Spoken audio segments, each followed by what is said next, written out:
네, 오늘 말씀 예수님께서 제자들에게 부자가 천국에 들어가기가 어렵다라고 말씀하시는데 그 말씀을 하신 배경에는 그 바로 앞에 16절부터 있었던 그 부자 청년과의 대화에 연결되어지죠. 부자 청년, 이 복음서에 세 군데 다 마태, 마가, 누가복음에 기록되어 있는데 여기서는 어떤 사람이라고 되어 있지만은 마가복음이나 누가복음에서는 관원이 또는 부자 청년이 이렇게 되어 있습니다. 이 사람이 와서 질문하는 게 뭡니까? 16절 하반부에 내가 무슨 선한 일을 하여야 영생을 얻으리까? 영생을 얻고자 하는 그런 마음 속에서 예수님 앞에 나와서 질문을 하는 겁니다. 그리고 이제 29절에서 보시면 예수님께서 대답하시는 가운데, 예수님께서 이제 제자들에게 말씀하시는 가운데 후반부에 또 영생을 상속하리라라는 말씀으로 나오죠. 그래서 이제 영생에 대한 이야기로 시작해서 영생으로 마무리되어지는 그런 구조로 되어 있습니다. 그래서 오늘 말씀의 제목이 영생의 상속자라. 네, 영생, 영원한 생명. 하나님께서 우리에게 영원을 사모하는 마음을 주셔서 우리는 이제 영생을 사모합니다.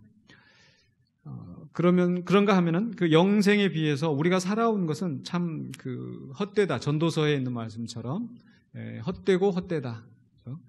젊은 것도 헛되고요. 젊어서 아름다운 것도 헛되고 이제 시간이 지나면은 또 그것도 이제 쇠하여지고 건강도 쇠하여지고 그러면서 이제 어느 틈엔가 어느 때인가 또 우리가 주님 앞에 서게 되는 그 죽음을 맞이하게 됩니다. 그런 걸 생각하면 참 우리의 인생이 더덥다라는 그런 탄식을 많이 하게 됩니다. 탄식을 하든지 아니면 잊고 살든지 아예 생각을 안 하는 거죠. 내가 이제 죽으면 어떻게 될까? 언제 죽을까 생각 안 하고 그냥 하루하루 그냥 사는 게 우리의 모습인 것 같습니다. 그러나 그런 속에서 어떤 사람들은 영생에 대해서 굉장히 이제 갈구하는 사람들이 많이 있습니다. 옛날 들려오는 얘기에 진시황이 그 사람들을 보내서 불로초를 이제 얻어오게 했다. 그런 이야기도 있고, 또 중세시대의 그 연금술사들이 어떻게 하면 이제 불로를 얻을 수 있을까 해서 이제 금속들을 단련을 시켜서 정련을 해서 이제 그런 걸 만들려고 하는 그런 사람들의 노력이 있었고, 어떤 약을 만들어서 그렇게 늙지 않고 죽지 않고 사는 것을 그 방법을 찾았습니다. 그러나 어느 누구도 그것을 성공하지 못했고 누구나 다 죽음의 길로 갈 수밖에 없습니다. 그러나 그 영생의 길을 아시는 분은 오직 예수님이시죠.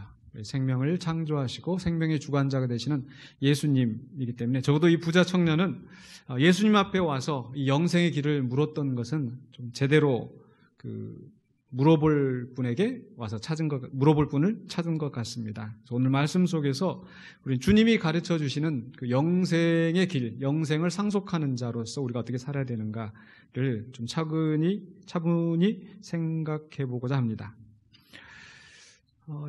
내가 무슨 선한 일을 하여야 영생을 얻으리까? 16절에 이 청년이 물을 때에 예수님께서 대답을 하시기를 어찌하여 선한 일을 내게 묻느냐? 선한 이는 오직 한 분이시니라 라고 하시면서 그 다음에 하시는 말씀이 내가 생명에 들어가려면 계명들을 지키라 라고 말씀합니다.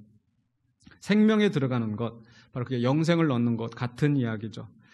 또 쭉 내려가서 보시면 23절에 부자는 천국에 들어가기가 어려우니라.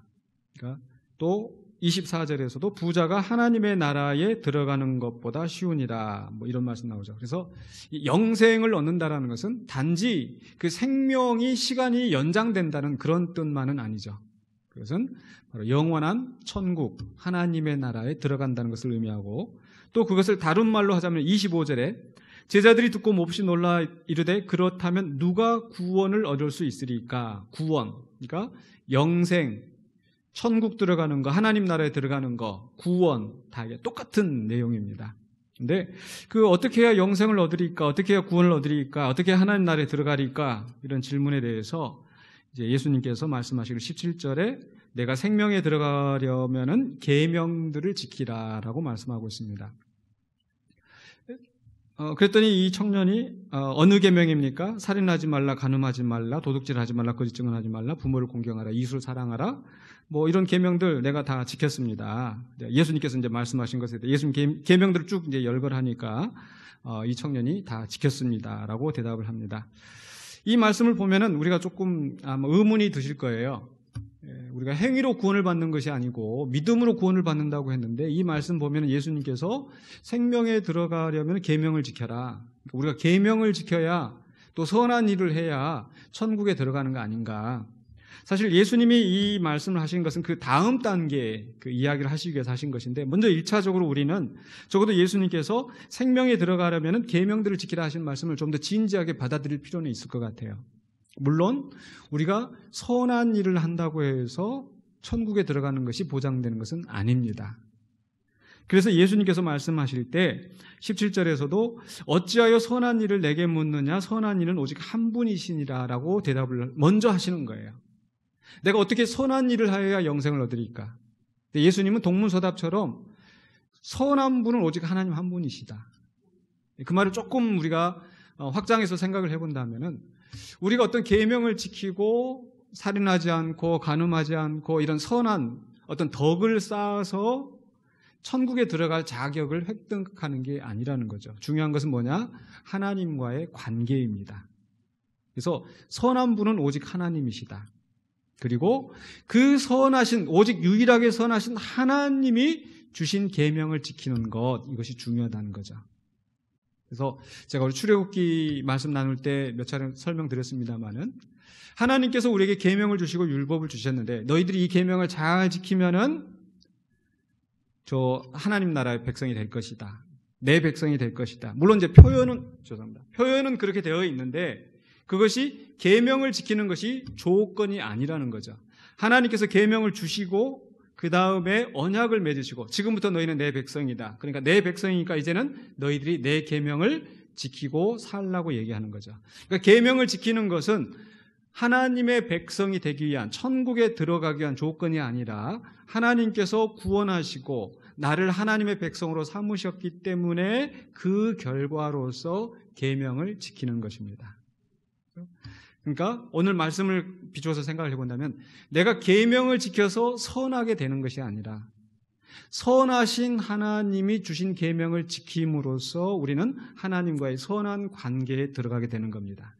우리가 하나님의 나라의 백성이 된다는 거. 하나님 나라는 어떤 곳이다? 하나님의 통치가 이루어지는 곳이다. 하나님의 통치는 어떻게 이루어지는가? 하나님이 말씀하시고 그 말씀에 우리가 순종하는 것. 그게 하나님의 통치가 이루어지는 방식인 거죠. 근데 내가 하나님의 나라의 백성이다. 하나님 나라 들어갔다고 하면서 하나님이 말씀하시는 것을 듣지 않는다면, 하나님의 말씀을 거역한다면 그건 하나님의 통치를 받는 사람이 아닌 거죠. 천국 백성이 될 수가 없습니다. 그런 의미에서 예수님께서 1차적으로 네가 영생을 얻으려면, 생명에 들어가려면, 하나님의 나라에 들어가면 계명을 지켜야 된다. 이건 가장 기본적인 겁니다. 그래서 우리가 영생의 상속자, 영생의 길로서 우리가 첫 번째 기억할 것은 단어로 이렇게 요약을 보면 지킴입니다. 지키는데 뭘 지켜요? 하나님의 계명, 선하신 하나님의 계명. 하나님께서 이 세상을 창조하시고 우리가 어떻게 사는 것이 선한 길임을 우리에게 보여주셨기 때문에, 그분이 우리의 왕이시기 때문에, 그분이 우리의 통치자이시기 때문에 우리가 그의 계명을 지켜야 합니다. 그의 말씀을 지켜야 됩니다. 지켜야 돼요.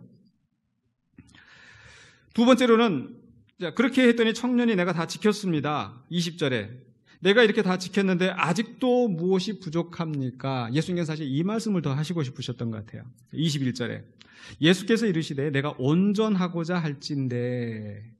그러니까 내가 선한 일을 하고 계명을 지키는 것만으로는 온전하지 않다. 그럼 네가 지금 온전하고 싶냐? 뭘 해라라고 말씀하세요?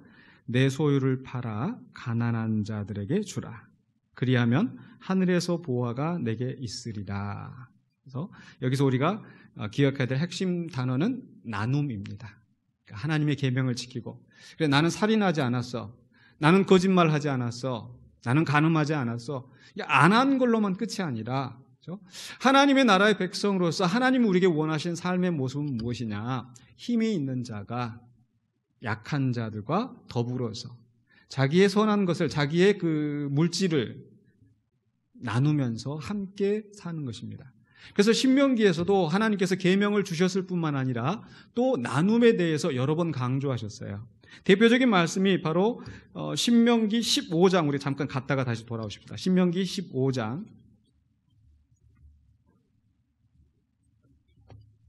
신명기 15장 7절에서부터 11절의 말씀.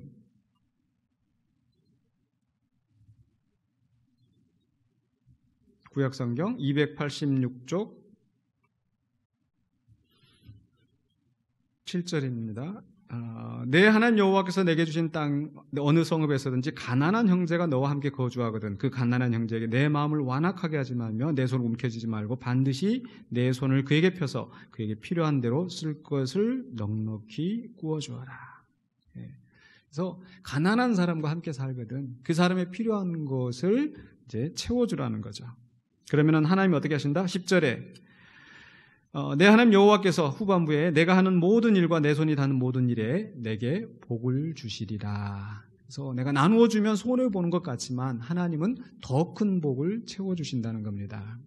그래서 단지 계명을 내가 하나님이 하지 말라는 거 안 했으니까 나는 할 만큼 했다가 아니라 온전하게 될진데 하나님이 원하시는 우리의 삶의 모습, 우리가 사는 이 공동체에는 이미 그 죄로 말미암아 왜곡되어 있고 그래서 아무리 수고하고 땀을 흘려도 충분한 곡식을 얻지 못하는 이런 상태가 되었습니다. 그러나 그 가운데서도 어떤 사람은 능력이 있어서 어떤 사람은 지혜가 있어서 돈을 잘 벌기도 해요. 농사를 잘 짓기도 해요. 그런데 어떤 사람은 불행하게도 그렇지 못한 사람이 있고 또 갑자기 어려운 일을 당하기도 하고 그래서 그런 사람들이 있을 때 힘 있는 사람들이 인색하지 말고 아끼지 말고 다른 사람에게 나누어 주라는 거죠. 이게 하나님의 나라의 원리입니다. 세상 나라는 어떻습니까? 그렇지 않고 힘이 있는 사람들이 자기의 돈을 가지고 자기의 권력을 가지고 자기의 이속을 더욱 챙기는 것이 세상 나라의 원리이지만 그러나 하나님의 나라의 원리는 힘이 있는 자들이 힘이 없는 자들을 더불어서 함께 살아가도록 하는 나라이기 때문에 이 청년이 해야 되는 것은 또 우리가 해야 되는 것은 나눔입니다. 첫 번째는 지킴이고 두 번째는 나눔인데 그런데 그렇다면 자 이렇게 선한 일을 열심히 살고 또 이렇게 가난한 사람에게 구제하고 예수님 믿지 않고도 그렇게 하는 사람들 많이 있어요 주변에. 그죠? 그럼 그 사람들 다 천국 갈까요? 다 영생을 얻을까요? 아니죠. 예수님이 그러면 부자 청년에게 내 재물을 가난한 사람에게 나누어 주라. 그러면 네가 영생을 얻을 것이라. 네가 천국에 갈 것이라. 이렇게 말씀하셨어요. 예수 말씀 뭐예요? 그 다음에 21절 후반부에 그리하면 하늘에서 보화가 내게 있으리라 라고 말씀하시면서 그리고 와서 나를 따르라. 세 번째 우리가 영생의 상속자로서 영생의 길은 바로 주님을 따라야 돼요. 따름입니다. 첫 번째가 지킴, 두 번째로는 나눔, 세 번째는 따름. 우리 예수님을 따르는 겁니다. 예수님을 따라서 예수님이 예수님을 닮아가면서 예수님 오늘 아침에도 우리가 찬양 그 내 삶의 한 절이라도 그분을 닮기 원하네. 우리가 주님을 따른다라고 하는 것은 주님을 닮아가고 주님이 생각한 대로 주님이 원하시는 대로 살아가는 모습인 거죠. 오늘 예수님께서는 그 청년을 향하여서 그에게 부족한 것을 이미 알고 계셨어요. 아주 그 율법을 어렸을부터 잘 지킨 사람이고 명문 가문의 부잣집에 이런 정말 남부를 곳이 없는 청년이었지만 그에게 부족한 것인데 그 부족한 것이 뭐냐? 바로 재물에 대한 욕심인 거죠. 그 재물에 대한 욕심 때문에 예수님께서 그 순간에 그 청년에게 지적을 하시면서 재물을 팔아서 다른 사람에게 나누어 주고 그리고 와서 나를 따르라. 근데 그 청년은 어떻게 했습니까? 22절에 그 청년이 재물이 많음으로 이 말씀을 듣고 근심하며 가니라. 이 청년은 예수님을 따를 것인가 아니면 재물을 취할 것인가 두 가지 선택을 놓고 결국은 예수님을 따르는 것보다는 재물을 지키는 쪽에 선택한 거예요. 예수님을 따르지 않는 거. 우리가 아무리 이 세상에서 선한 일을 하고 또 다른 사람들을 구제하는 일을 했다 할지라도 궁극적으로 우리의 왕 대신 주님을 따르지 않는다면 주님과의 인격적인 관계가 없다면 우리는 주님의 나라에 영생에 들어갈 수 없다라는 거죠. 그러면서 이제 이 사건을 두고 예수님께서 23절에서 부자는 천국에 들어가기가 어렵다라고 말씀하신 겁니다. 그럼 부자는 천국에 못 들어가는가? 근데 예수님의 제자 중에 부자가 있었어요. 아리마대 요셉이나 또 이런 사람들은 부자였었고, 삭개오도 세리로서 그 당시에 부자였었고. 근데 부자는 뭐가 문제냐? 바로 22절 바로 앞에서 나왔던 말씀은 재물 때문에 근심하면서 예수님을 따르지 못하는 것. 그 재물이 그 장애물이 되는 겁니다. 예수님께서 마태복음 13장에 보면은 그 13장에서 그 네 가지 밭, 씨 뿌리는 자의 비유가 나오죠. 그 중에서 가시떨기에 뿌려진 씨앗을 말씀하시면서 가시나무에 뿌려졌다는 것은 마태복음 13장 22절에 거기다 한번 찾아갔다 와볼까요? 13장 22절에 가시떨기에 뿌려졌다는 것은 말씀을 들으나 세상의 염려와 재물의 유혹에 말씀이 막혀 결실하지 못하는 자요. 이 사실 재물이라는 것은 굉장히 위험한 게 있어요. 재물은 우리를 미혹하게 합니다. 돈과 하나님을 겸하여 섬길 수 없다라고 경고하셨던 것처럼 자칫하면 그 돈이 우리의 우상이 되고 돈이 우리의 하나님 될 수가 있어요. 그런 것처럼 이 재물의 유혹은 굉장한 겁니다. 재물의 힘은 대단한 겁니다. 근데 사람들이 때때로 그것을 잊어버리고 그저 물질 많이 하나님이 주시면 그게 복인 줄 알고 가는데 그 물질로 말미암아서 우리가 하나님을 잊어버릴 수도 있다라는 것. 바로 이 청년이 그러했어요. 바로 온 세상의 주인이신 예수님 앞에 나와서 영생을 질문한 것까지는 좋았는데 그러나 정작 이 재물을 포기하지 못하고 그 재물의 유혹에 끌려서 예수님을 포기하고 만 겁니다. 예수님을 따르는 길을 가지 않은 거예요.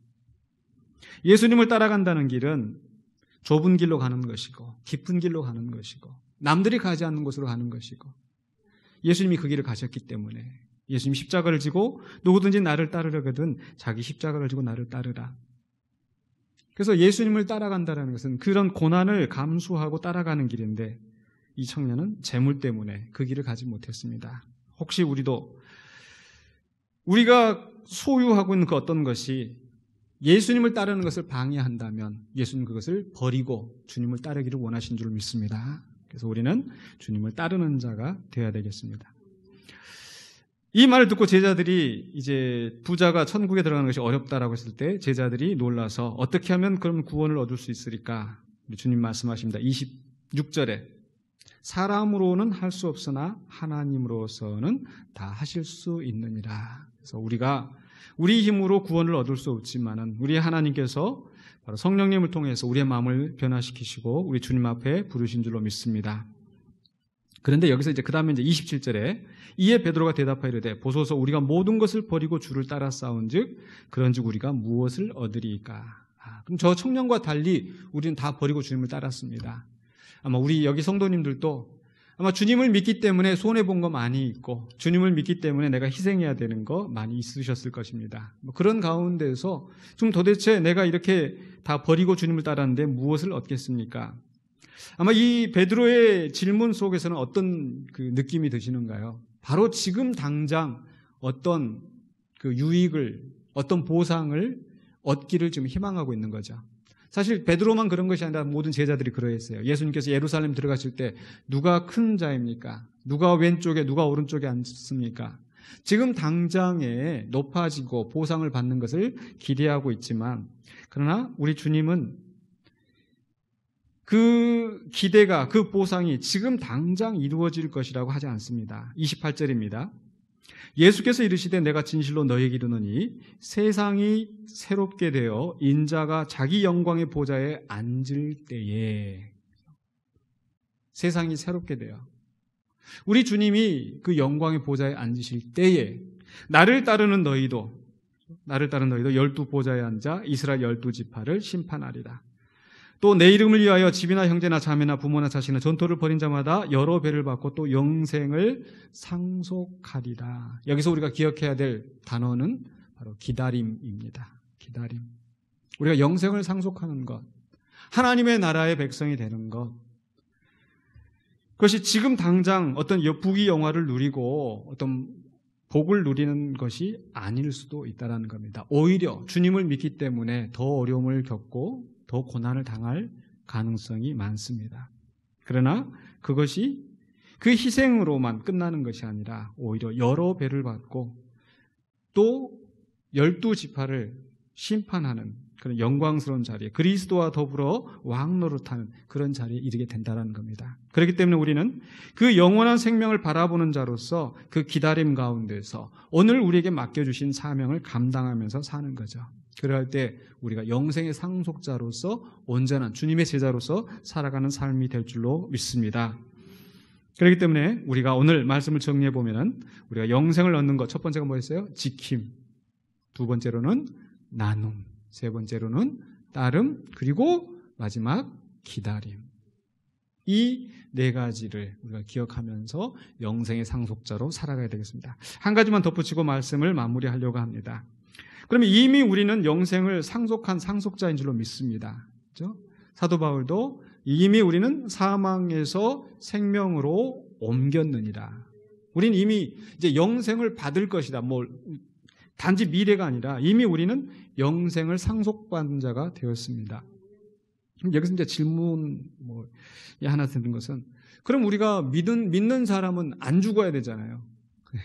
누구든지 나를 믿는 자는 죽어도 살겠고 살아서 나를 믿는 자는 영원히 살 것이라 했는데 안 죽어야 되는데 믿는 사람도 죽고 안 믿는 사람도 죽고 믿는 사람도 병들고 안 믿는 사람도 병들어 죽기도 하고 믿는 사람도 안 믿는 사람도 다 사고가 나면 죽기도 하고 그러면은 우리 믿는 사람의 죽음을 어떻게 받아들여야 할 것인가? 제가 지난주 중에 하나 읽었던 글이 생각이 나서 나누려고 합니다.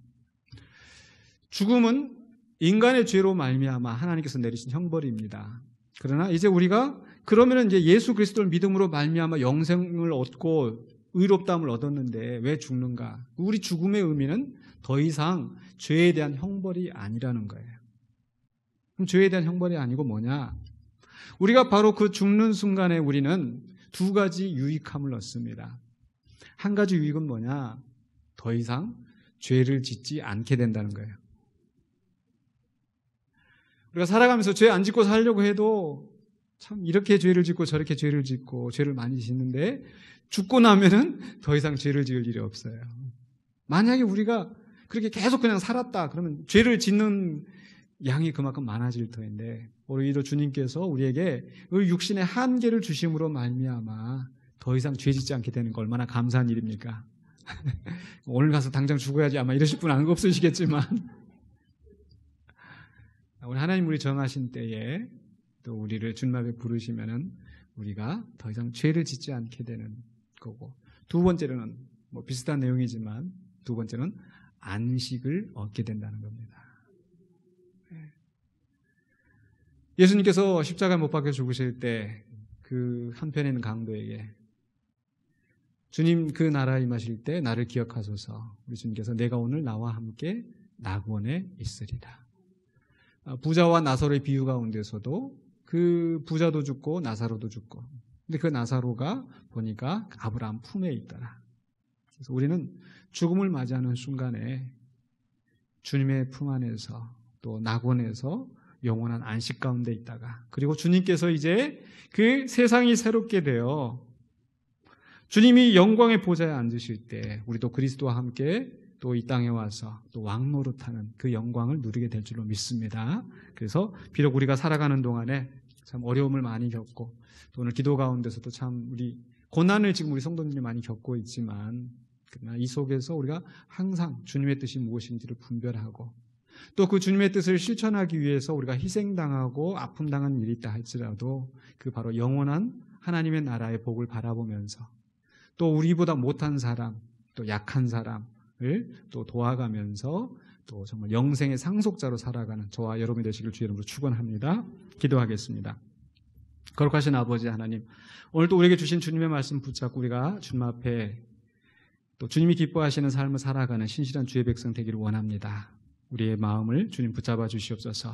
우리가 저 높은 곳을 향하여 하나님의 나라를 바라보면서 나아가는 자를 되게 하여 주시고 비록 이 땅에서 사는 동안에 온전한 보상이 없다 할지라도 영원한 하나님의 나라의 영생을 바라보면서 또 오늘 우리에게 주신 주님의 사명 감당하는 우리 모두가 되게 하여 주시옵소서.